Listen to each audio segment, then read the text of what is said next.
Good afternoon. It's just coming up to 24 minutes after 4 o'clock. This is GB News on TV, online and on digital radio. I'm Nana Akua. It's time now for the Great British Debate this hour, and I'm asking, is it time to call a general election?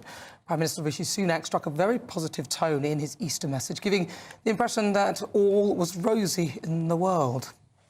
Happy Easter, everyone. This weekend, as people come together to celebrate and reflect on the message at the heart of the Easter festival, I want to pay tribute to the incredible work of Christians in this country. The churches, charities, volunteers and fundraisers who live the Christian values of compassion, charity and self-sacrifice, supporting those in need and demonstrating what it means to love thy neighbour. However, the latest polling suggests that his Easter message could not just be Rishi Sunak's last one as Prime Minister, but also as an MP. The seat-by-seat analysis predicts that the Conservatives will win just 98 seats at the next election, with Sunak himself less than 2.5 points ahead of Labour in his own Richmond constituency. Meanwhile, Sir Keir Starmer's Easter message was shamelessly political as he seeks to position himself as the Prime Minister in waiting. I think faith is really important. I think that's a place where people can invest a lot of themselves and comfort and hope. And a sense of security. Well, we have to speak the nation as it is, not as we'd like it to be, and give that basic reassurance and hope that things can change, and a sense of renewal, which is how do you actually take your country forward so that you can genuinely say in 10 years' time, it is a better place now than it was. So for the Great British Debate this hour, I'm asking, is it time to call a general election? But before we do that, just to say that in our discussion earlier, obviously the discussion reared into the path of extreme elements of Islam, and obviously that is not representative of many who support that religion in this country. Right, so to debate the subject, I'm joined by former government advisor Claire Pearsall, GB News senior political commentator Nigel Nelson, broadcaster and lawyer Andrew Eborn, and political editor of The Express, David Maddox. David Maddox, I want to start with you, because you wrote a very interesting piece in The Express. What are your thoughts on this?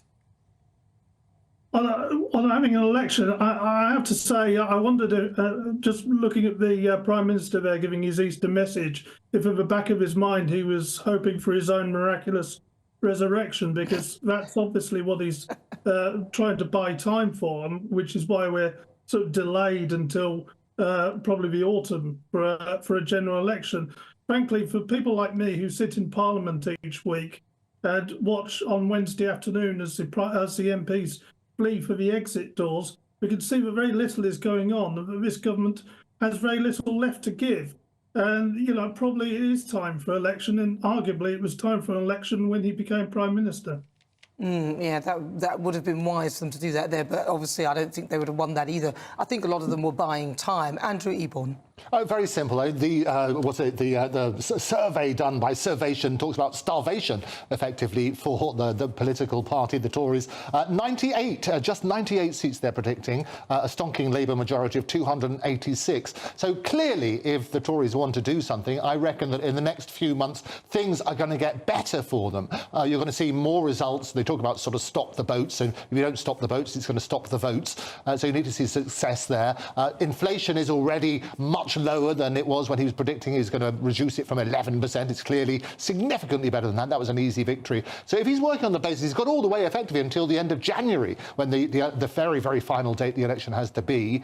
And I would bide time, because at the moment trust is at an all-time low. And I say that trust comes in on foot and leaves on horseback. But people are voting against it. As you say, it wasn't a very inspiring Easter message from either of them, quite frankly. So people are actually voting against something rather than positively for something. Claire Pearsall, is it time to call a general election?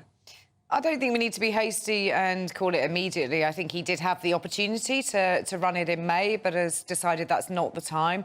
I don't think we need to worry about the summer. It's going to have to be the autumn. It's going to be miserable. Whenever this is, it is going to be miserable for the Conservative Party. I don't think the polls will stay anywhere near as far apart as they are at the moment. Polls will always tend to close naturally when it comes up to a general election.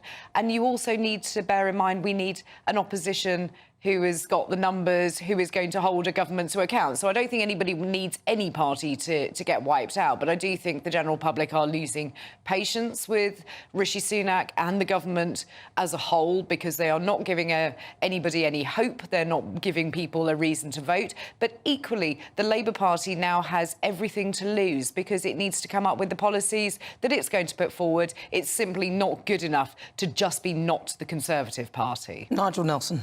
Well, I'd like to see the Conservative Party put out of its misery as soon as possible, and the nation as well. So the earlier the election comes, the better.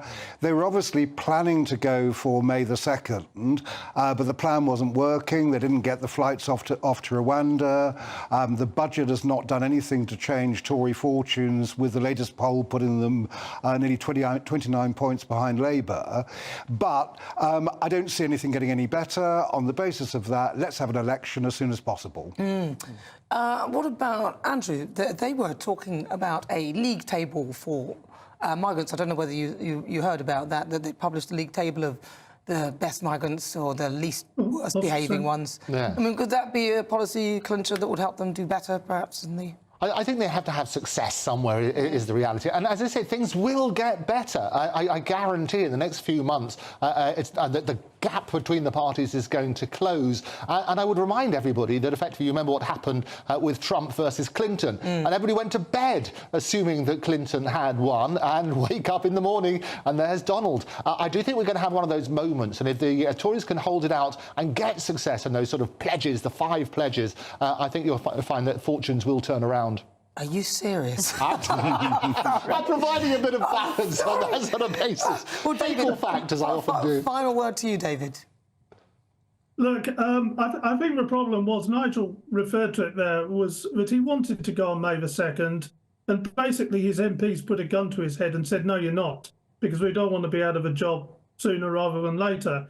But frankly, there's some very good advice coming from a former cabinet minister, Nigel and I know quite well, David Mundell, which is, if you look at history, if you wait to the last minute, the result is even worse. It's always even worse than it was going earlier. And the temptation is to hang on for as long as you can. But frankly, they are heading for a disaster. I mean, John Curtis says 99% Labour are likely to win. But the Conservatives, the way things are going, are heading to a complete catastrophe that we've never seen before in history. Wow. All right. Well, Andrew Eborn, is it time then, yes or no, to call for a general election? Yes or no? Well, I think the answer is no. Enough is enough, Big Easter. Nigel Nelson, is it time to call? Yes.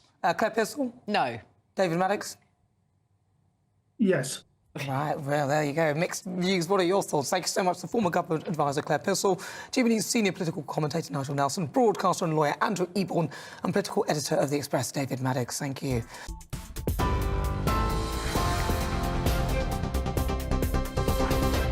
Andrew Eborn. Very simple. The survey done by Survation talks about starvation, effectively, for the political party, the Tories. 98, just 98 seats they're predicting, a stonking Labour majority of 286. So clearly, if the Tories want to do something, I reckon that in the next few months, things are going to get better for them. You're going to see more results. They talk about sort of stop the boats, and if you don't stop the boats, it's going to stop the votes. So you need to see success there. Inflation is already much lower than it was when he was predicting he was going to reduce it from 11%. It's clearly significantly better than that. That was an easy victory. So if he's working on the basis, he's got all the way effectively until the end of January, when the very, very final date the election has to be. And I would bide time, because at the moment, trust is at an all-time low. And I say that trust comes in on foot and leaves on horseback. But people are voting against it. As you say, it wasn't a very inspiring Easter message from either of them, quite frankly. So people are actually voting against something rather than positively for something.